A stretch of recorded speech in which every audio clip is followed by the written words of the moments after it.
Hi, John Graham, HoustonISO9000.com.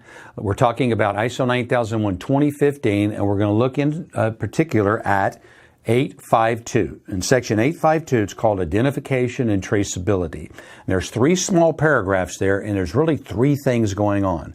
There's identification is number one. The second, and that's identification of your products as they move through your organization or services. You might be processing insurance claim forms, but it's identification about moving forward from beginning to end. Then we'll jump to the last paragraph, and that's about traceability. Traceability is about moving backwards, and the standard says if required. It may not be required, and you may not have to do it, but if it is required by a customer, a government organization such as the Food and Drug Administration could require something, or any association that you would voluntarily adhere to. So three things. Number one, identification, moving forward. Jump to number three, paragraph about moving backwards. And then in the middle, there's something a little bit different. And this is about identification of inspection status as you move through. Think about raw materials coming into your business.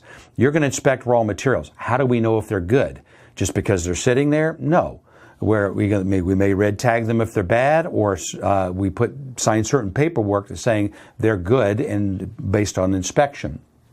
Now, as it moves through your business, there may be a work traveler or something, and people doing the processing, the operators, sign off, or you may have a QC inspector that comes in, and they're going to sign off or stamp as you're moving through. And then there's a final inspection, there should be.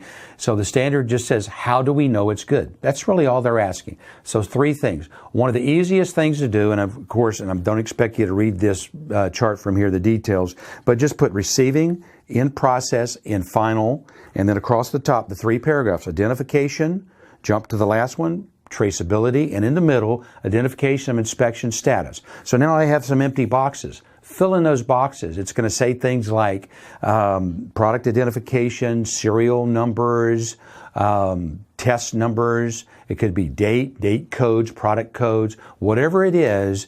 Just fill these in that tell us the answer to how do we know as it's moving through. How do we know moving forward? How do we identify traceability? And how do we identify the inspection status? So I highly recommend the charts. Not required by the standard, but it'd be very helpful and useful. I like to put them in the quality manual.